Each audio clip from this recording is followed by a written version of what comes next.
Hello, everyone. My name is Adrien Bollier, and I'm a senior project advisor at the European Climate, Infrastructure and Environment Agency, CINEA, which is the new executive agency that was created recently with a clear focus on all the programs linked to the Green Deal.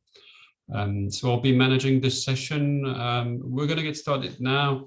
I see only 11 participants in Zoom, but actually there's a lot more people who connect basically through the website. So don't feel like you're alone. And Michael, there's more people listening to you than you think. So very quickly, just to explain what CINEA does, we're managing different programs, and in particular the new LIFE program, where there's now a clean energy transition sub-program, which is the continuation of the energy efficiency part of Horizon 2020. So if you've got any questions on the LIFE program, upcoming calls for proposals, there's a live stand in the virtual fair in the afternoon tomorrow, or there's also an info session tomorrow afternoon that's planned. So you can get more info there. Now, this session is basically part of the strand that's related to innovative solutions to finance energy efficiency and renewables. And to make it simple, this is looking at how we can make sustainable energy investments just as attractive as a car loan or a mortgage for banks and investors. So in the previous sessions, we just heard about the energy savings insurance and energy efficiency as a service, which are basically ways to de-risk investments in energy efficiency, to make them more attractive, to reduce the risk linked to the achievements of the actual energy savings. Now, in this session, we're going to be listening to Michael Pachlatko from Joule Assets. So he's the European Director at Joule Assets. And he's going to present to us the work they've carried out in the past 6 years to standardize sustainable energy investment projects or sustainable energy assets, as they call them. And to give a bit of background, when we launched the Energy Efficiency Financial Institutions Group in 2014, everybody was talking about standardization and saying we need it, but nobody really knew what to do. And then there was the Investor Confidence Project Europe project, which basically started to create the basis for standardization with a quality assurance label.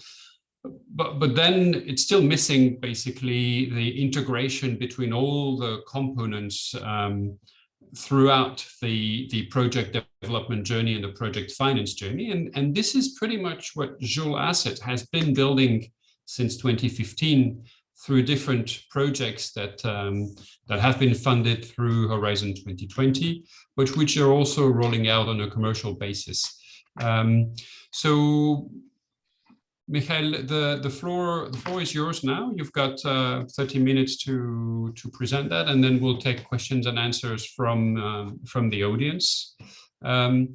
For attendance, please mute yourselves, and please ask your questions in the chat while Michael is speaking, and I'll take the questions at the end. Michael, the floor is yours. Thank you very much, Adrien, for the kind introduction, and also thank you very much to the organizers for allowing me to present the Launch and the Propel projects to you today. The timing is excellent from our side. The Launch project is coming to the final months. We are looking to conclude it by October this year. So I can definitely share quite a bit of the experiences that we have made over the last 2 years working on this project, what we have developed, what we have achieved. And also Propel, our successor project to launch, has just been kicked off last week. So it's perfect timing, and I'm very pleased to have a bit of time today to walk you through these projects. First, a little bit on the context. As Adrien has mentioned, Joule Assets has been active for a number of years in Europe on a number of initiatives looking to standardize project finance for what we call sustainable energy assets. These are project finance opportunities. So basically within the financial worlds, they sit within alternative investments, and basically they represent real assets, but it's a difficult commodity as such. And even though it's not an asset class in itself, what the ultimate goal is obviously is to really make these investments, particularly into energy efficiency projects, as attractive and as easy to understand for the financial world as Adrien has mentioned, car loans, mortgages, and so on. That would obviously also allow such assets, such projects to be securitized and sold on a secondary capital market. So going back just a few years, we have indeed worked on the CEF project from 2016 to 2018. We incorporated the Investor Confidence Project Europe into a European platform that we call EQUAD. The EQUAD platform is basically nothing else than a matchmaking platform of project opportunities that are put into the platform from project developers, contractors, ESCOs. So they have usually already projects that they have sold or are about to sell to their clients, but they look for third-party finance. Investors, capital sources that can step in and provide capital for these projects. On the other side of EQUAD sit the investors, and they are keen to see pre-qualified project opportunities that have already undergone a number of standardization and processing steps that we provide as dual assets. So it's a pre-qualification and a matchmaking process that happens there. And we have operated this platform commercially for a number of years, processed close to 200 million euros of project opportunities, and still in the process have identified that there were a number of key barriers that still needed to be overcome, that still needed to be addressed with additional tools, additional support to really have this sector of energy efficiency projects take off. And when I talk about projects, we have really had a focus on small size, so anything below 1 million euros, and sometimes as small projects as 30,000, 50,000 euros. So these are small actions in a variety of sectors. It could be residential, it could be commercial, tertiary sector, also with the public sector, but usually it's building integrated, building related measures and less so process related energy. So that has been our focus, the built environment, small scale, and the technologies are usually rather well established. So we are looking at rooftop solar PV, lighting, heat pumps, so nothing too exotic as such, but clearly the key challenge there is the size and the different service and contract types under which these projects take place. We have started with Launch 2 years ago. We have now just kicked off PROPEL, and we are looking to establish what we call the Sustainable Energy Finance Association to really have a long-term and sustainable continuation of this work that we have initiated some years ago. And I will get to this later in my presentation. Just on one quick slide, a short list of some of the key barriers that we see in energy efficiency investments today, that we've seen already some years ago, and that we really look to address with the Launch and PROPEL projects. Suitability clearly is key. Opportunities have to be in the right country at the right time, so that contractors with their projects really find the right appetite of return, but also of risk, with the right technology, the right type of service, with their financial counterparties. Financing is, however, not only a struggle for the project developers seeking finance, seeking third-party investors, it is also a challenge for the investors themselves. We have seen several funds over the last years not being able to deploy their capital as quickly as they would have liked, because they still lack the access to pre-qualified and high quality projects to invest in. Second point, credit risk, a key risk category for investors.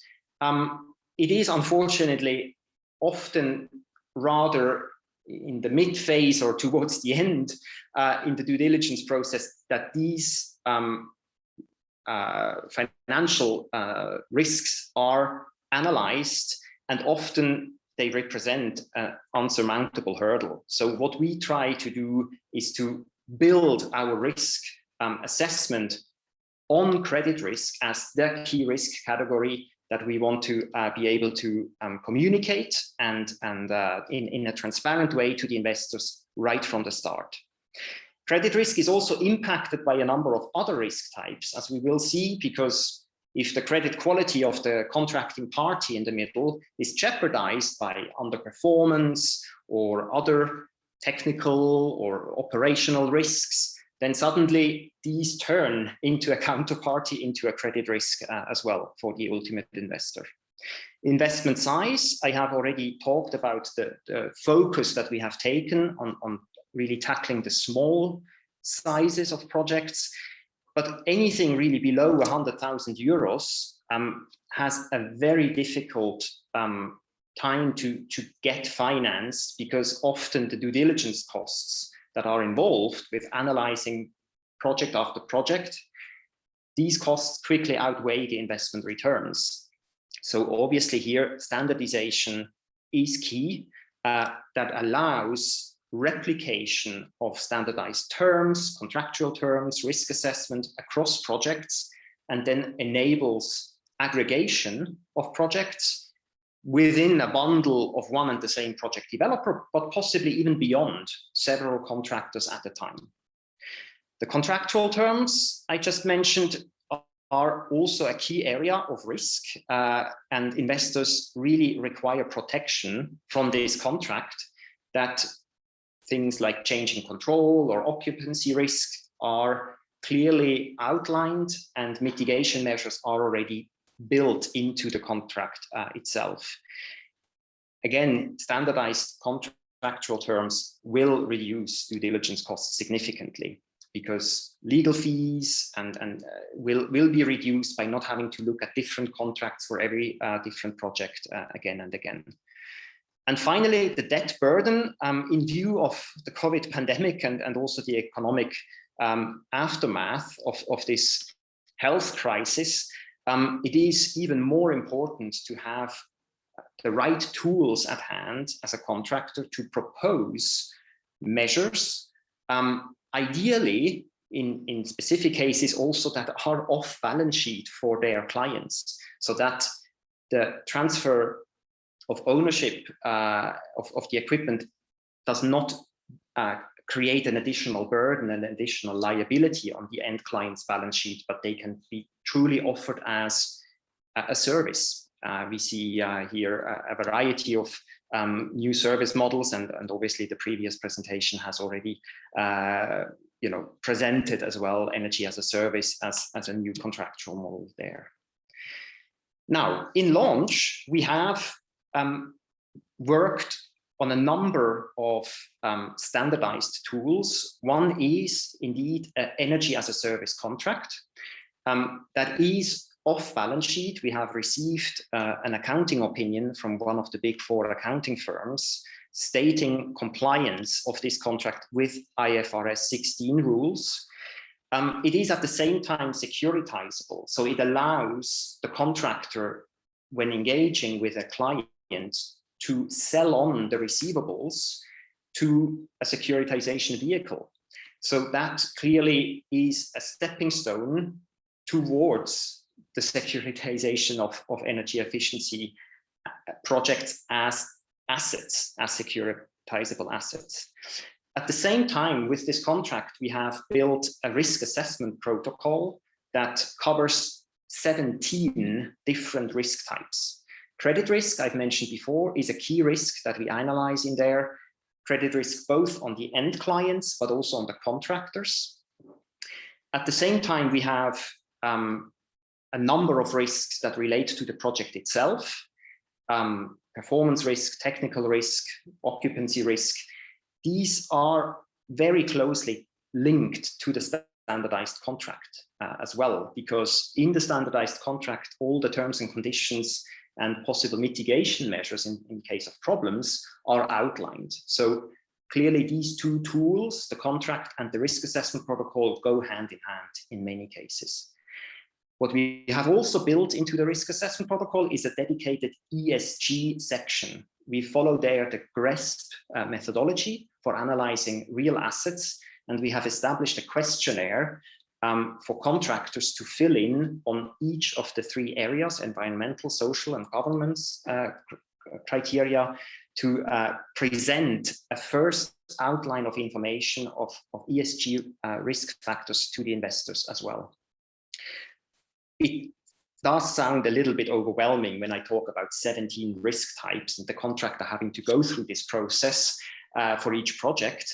The good news, however, is that most of this information is quite static, because the technology that they will use, the contract they will use, will not change necessarily from one project to the next. So it's mostly the client-related information, their credit risk, or other factors that change from one project to the other. So the bulk part of the work can be done in one go, and then it should be a much more efficient and easy process from that point onwards. The third key element for project finance is really the sales material and value propositions that we have designed in Launch that, for example, include the servitization as a new business model, and the way this is different from, for example, energy performance contracting. We have elaborated a suite of tools on business models, key marketing messages that allow for better sales of contractors towards their end clients. And better sales represent a stronger pipeline, and the stronger pipeline obviously is also a key factor for easier and more successful access to third-party finance, because the more pipeline a contractor can present, the more likely an investor is to engage with not just a single project, but really with a full set of projects in a pipeline. You see here the four partners below on the slide, the four partners with dual assets in the Launch project. It's NSH Capital, a Luxembourg-based fund manager, TNO, the largest Dutch research organization, BNP Paribas Fortis from Belgium, and NEG, Irish ESCO. It has been a great collaboration over these 2 years, but beyond the project consortium, it has really been a co-creation process with a lot of external stakeholders. We have engaged close to 400 stakeholders over these 2 years in a number of webinars, events, obviously mostly virtual. A big number of these are actual project developers in a number of countries that really were seeing our materials as useful, but not only were on the receiving end, but really also in the development phase, really involved in giving feedback and in eventually testing the materials on real life projects. On the other hand, we have quite a large investor board with more than 25 members coming from banks, institutional investors, but also energy efficiency and renewable energy funds. All of these investor board members together represent more than 12 billion euros assets under management that are just earmarked for sustainable energy assets. It has been a very engaged process with also collaborations with sister projects under Horizon 2020, lots of events. And what we really have been focusing on in the last 6 months was to translate and transpose the materials into further languages, make them available for further countries and markets, and really put these materials to the test in the Launch pilot. And from this pilot, we can expect to be triggering something between 15 and 20 million euros worth of projects, but a larger volume even than that is being impacted by our launch materials, not necessarily coming to a close now within the next 4 or 5 months, but clearly having a longer term impact by having changed an internal risk process or sales approach from the different contractors. Here you can see a quick overview of the pilot that is currently ongoing. We have investors, project developers, and national associations here distinguished. We see a clear focus on UK and Ireland, but also in Italy and Greece. But the materials currently are translated also into French, into German, into Dutch. So we have a number of other countries that we can approach and where we can engage with people and basically support them in their processes. I quickly want to present 3 case studies from the launch project and its pilot. They are anonymized for now because they are also still kind of in commercial processes. So I'm not in the position to disclose yet any names. But just to give you an idea how this looks in practice and what we are really seeing as experiences when we run these pilots. Case study 1, or A, is an interesting case study as it takes the launch contract, the as a service business model, and applies it to the transport sector. So our pilot participant here is a company that transforms diesel vehicles into electric vehicles and has taken the launch contract and now applies it as a battery as a service contract. Currently, they have interested clients in Austria and Poland, both for transport trucks and also public buses. The initial pilot size, because each of these buses or trucks are obviously representing already quite a healthy size. The initial pilot size is about 11 million euros, but the total current pipeline just of this contractor alone is in excess of 300 million euros that they could look to deploy within the next couple of years. It is an interesting application, as obviously we started this process in launch by thinking of the low-hanging fruit, the lighting as a service, maybe heating or cooling as a service, but to see it here applied in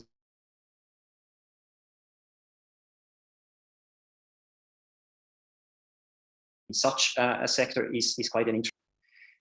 Case study B is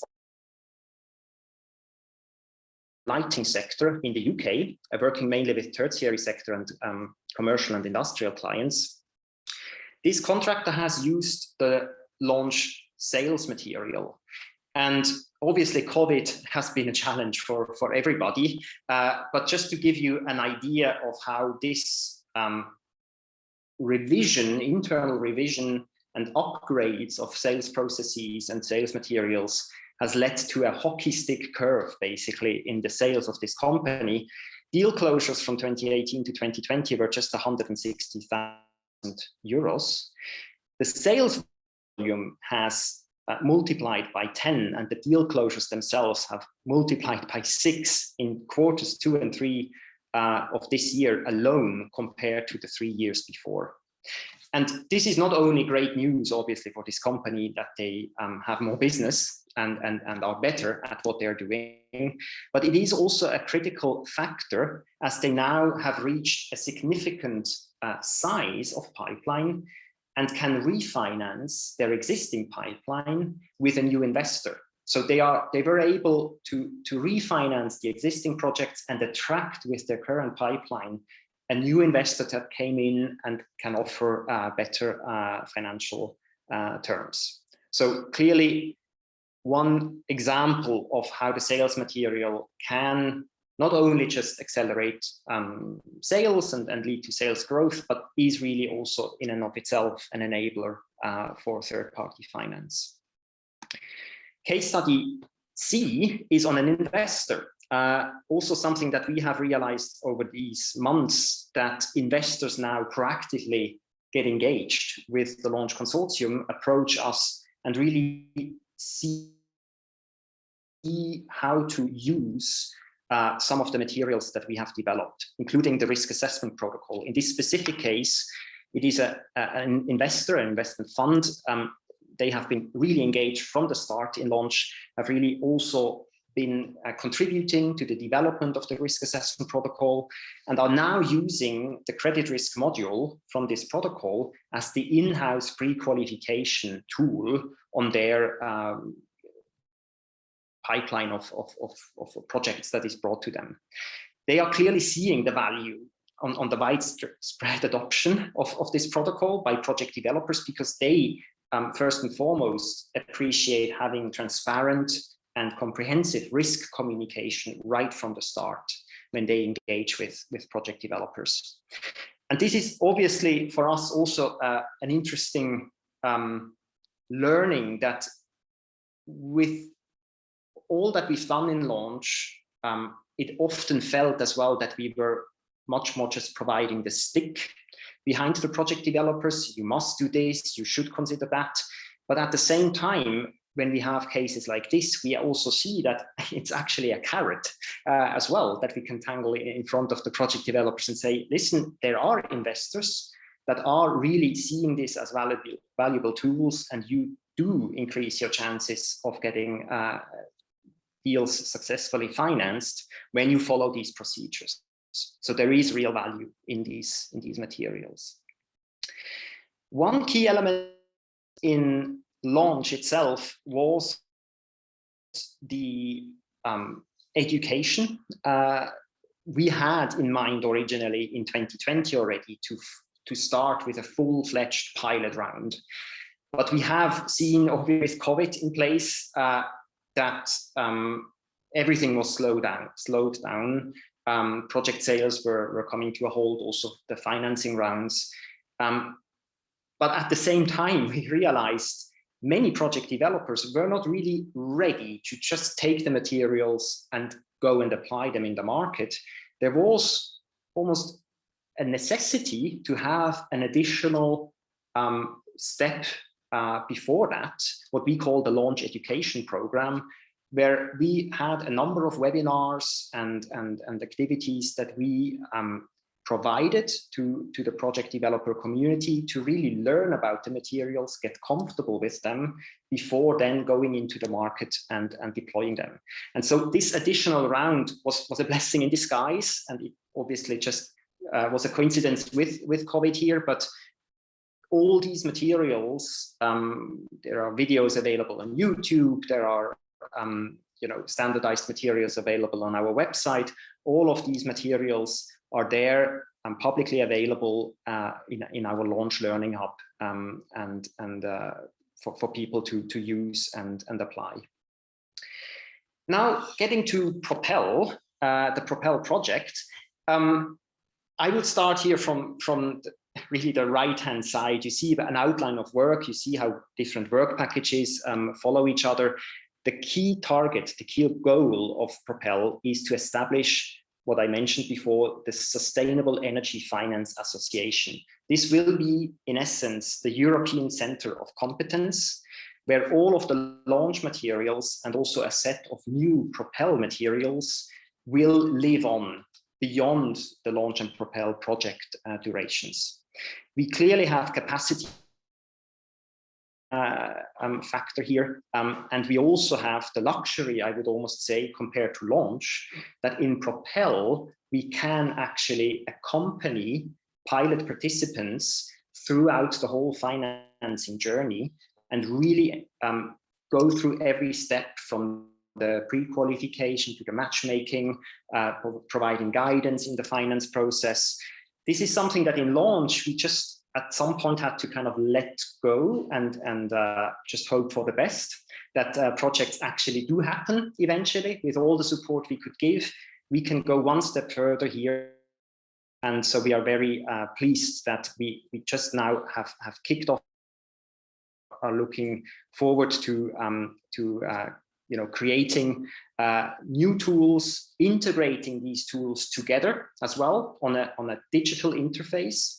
And this digital platform will also be handed over to the association, and the association will carry on the work from there. So the association clearly will ensure that materials are kept up to date, that training is provided on an ongoing basis on these materials, and so on and so forth. Just to get to a final slide on more particularly on CIFA. For us, really, the work that we've done in launch, all the partners really felt that it was still hanging somewhere in the air, and we were not really having, right from the start or in the project proposal itself, a clear idea how we would exploit this in the future. But it was as early as in our November 19, so maybe a few months into the launch project, our November 19 conference that we could still have in person in Brussels, that talks about an industry association have started within the consortium, but also clearly with some of the stakeholders that we have had at this event, investors, project developers, and also representatives of associations.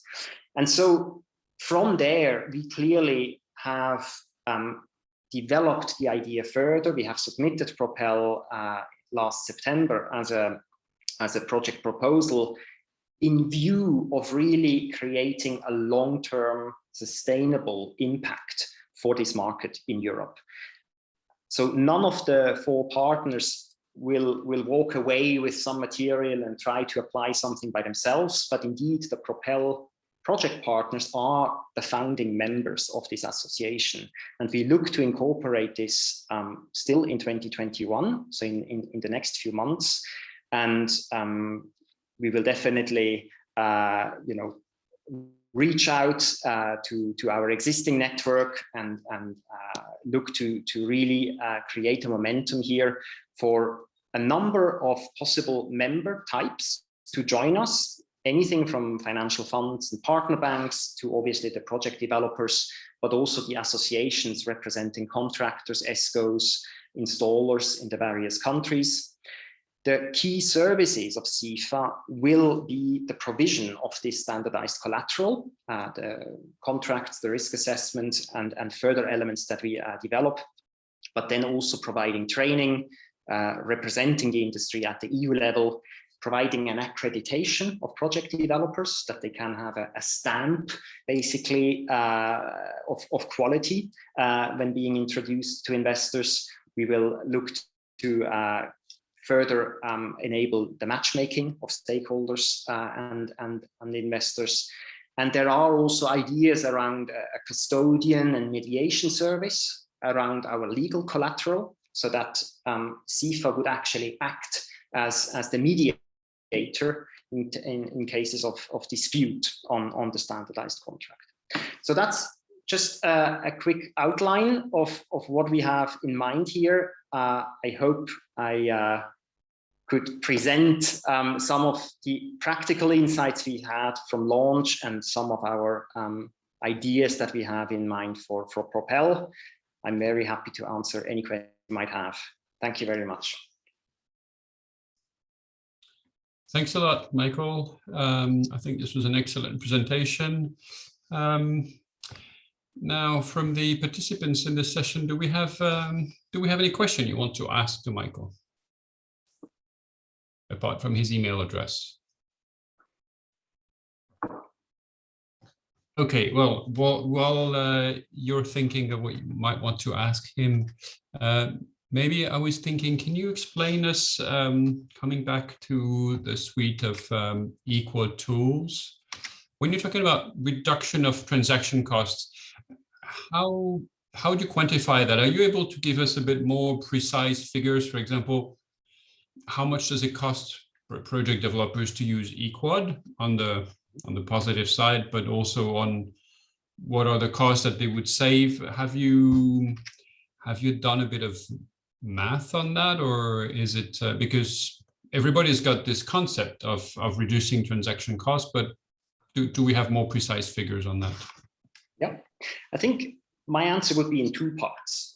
One is clearly where these standardized processes, be it on eQuad, be it following some launch materials, reduces transaction costs and therefore enables also smaller projects to be equally attractive, or not just upfront excluded from a portfolio that an investor is looking at. So that is a kind of implicit cost reduction that is hard to quantify, but it rather enables projects also to be considered. On the other side, clearly with ECOD itself, we have a very small subscription fee of about 50 euros per month, where project developers just get access to the platform and can use it. And then we apply what we call a success fee. And this is really, in the range of 1.5%, 2%, it depends on the volume, but it's a very small sliver that comes on top of the cost of capital that is to be paid developers. So the investors have basically no exposure. They seek obviously a certain return. These returns obviously on the size of the opportunity, the risks related to technology or credit. But we see these rates coming down from initially even in excess of 10% IRR that some funds were looking for to now maybe a sweet spot of 6 to 8%. And obviously, once securitization is in place, we look to bring this down even further. So we are really looking at possibly the lower single-digit interest rates that will incur as cost of capital in these projects. Thanks a lot. And so in terms of working with financial institutions, you were saying you've got about 25 financial institutions on your board. Are you discussing this mostly with investment funds, or is that also with bankers? Is that investment bankers? Is that retail banks? Who are your interlocutors, and what is their different interest in what you're doing? Mm-hmm. The financial sector is, of course, very diverse, and I think it's interesting also to understand who's interested in this type of investments. Absolutely. So I can maybe start in launch. We have had mostly the energy efficiency, renewable energy funds that are set up as kind of boutique investors. They are very specialized, have usually a size of 100, 200, 250 million euros of assets under management. Usually they are in the first or second round of funds raised.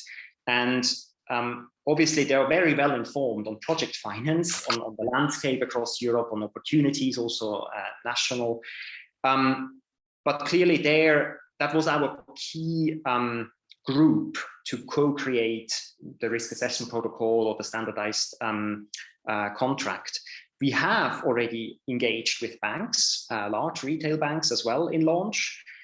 That was rather in view of additional elements towards securitization. So a standardized transfer agreement that builds on top of the client agreement and allows the sale of receivables into a securitization vehicle, for example. Or even the credit risk methodology was something that was co-created with lending banks. We also had exposure to the private equity funds in launch, because one tool that I haven't focused on that much was also on growth capital access for ESCOs or project developers. And now, as we shift to PROPEL, the retail banks definitely get a stronger focus because we have also in mind to develop specific tools for retail banks, such as a standardized loan application guideline, a KYC, a know your customer guideline. Again, for project developers, not necessarily having to go to these dedicated energy efficiency funds, but they could even end up with their local bank, or at least a bank in their country, in their market, that would hopefully then also better understand where they're coming from, and the project developers would have an easier way to access finance with their projects as assets, bringing them to the banks as well. So in a way, we are shifting as well from project equity also more to project debt to do that in PROPEL. Yeah. Thanks a lot. Do we have any more questions from the audience? No? Then maybe, Michael, you can also explain a bit how you chose the different countries that you're targeting with these projects. Because I think you're not covering the whole of Europe, so how you came up with these countries and why not the ones that you're not targeting, and if you have also plans to expand basically to other countries. Yep. So in launch, we have started basically with the UK. The contract had originally UK law as a basis. It was drafted in English, but we then brought it to mainland Europe with a transposition into German for the German, Austrian, Swiss markets, with a transposition into French, into Dutch, into Italian. And that was really driven by obviously the sizes of these markets, that we can cover fairly quickly a sizable segment of European markets. But at the same time, we also saw quite a bit of opportunity, be it in Italy, be it in France, existing connections and interested parties. So that was the main driver behind that expansion, I would say, or the geographical scope in launch. We have now in PROPEL a focus initially on 4 countries: Belgium, the Netherlands, Italy, and Greece. And other than having a bit of a geographical dispersion, not only Western Europe, Southern Europe, Eastern Europe, we have project partners in these countries, with the exception of Greece. But in the case of Greece, we have, as you've seen in the European map slide in launch, we have a number of interested counterparties, also on the financial side, with a commercial, very eager to engage with us and co-develop tools. So that was the reason behind the choice of these target countries. But it will not be limited to these. We have obviously France, Germany, and other markets already covered, so to say, with a set of tools, and we will look to expand also to Spain, Portugal, and Eastern Europe in due course. Yeah. Thanks a lot. Maybe one last question before we have to close is, how do you see the market development? I mean, maybe 2020 is a bit of an exceptional year, but in the last years, do you think it's been growing, and there's growing appetite on the project developer side and on the investor side? And then which markets are growing more, both in terms of countries, but also types of projects? You were mentioning transport. But so what types of technologies is growing in your experience, basically? Yeah, I mean, I have to obviously say we have always had a focused view, a limited view, maybe not always looking at everything at the same time. What we have definitely seen is the project developer world, the technical world, and the financial world, and for that matter, the policy world, working more and more closely together and aligning basically targets, benchmarks, and regulation, so that really the interests are very much aligned. There are still communication gaps between these worlds, and this is really where we are focusing our work on. But with things like the Green Deal, with things like ESG, EU taxonomy regulations that pushes the financial sector in this direction. And now also post-pandemic, we see quite a bit of growth again of project developers that are able to propose new projects, people that are looking for solutions to have low or no upfront cost solutions with immediate savings, because this is really now also a business proposal. It's not just an environmental and save the planet proposal. And so that is clearly something that we have seen over the last years develop. And going forward, I could expect and really do hope this to grow massively, because it has to, otherwise we will not reach the 2030 targets. We have indeed a focus on the built environment, and there also with the renovation wave and other pan-European initiatives, there is a lot of potential in the making. In the transport sector, we clearly see it as well on ships, for example. We see it, you know, in industrial appliances such as the cooling chain. It's a lot of areas that we have also not really dealt with traditionally, but that we really see the need for innovative solutions and financing structures to make these projects work. Yeah, and it all comes down to the same. Yeah, and communication between the parties. Yeah. Thanks a lot. I think this last answer opens a lot of avenues for future developments in the world of sustainable energy finance. So thanks a lot, Michael. I'd like everyone to give Michael a round of virtual applause for this great presentation. I think this is very promising work, and I encourage everybody to be watching the space around the Sustainable Energy Finance Association, which will be coming to life basically by the end of this year. Whoever is interested, you have Michael's contact details. So we're going to stop here for this session. There's a 15-minute break, and then we'll continue this trend with the presentation of the Trustee project, which is about securitizing receivables from energy performance contracts in the industry sector. That will be with my colleague Björn Zapfel and the team that developed the Trustee project. So please stay tuned on this trend. If your interest is in other strands, please feel free to go ahead there. And we will be. I will see you probably tomorrow in other sessions. In the meantime, have a nice end of the day. Bye, and thanks to Michael. Thank you. Bye-bye. Have a good day. Bye. Goodbye.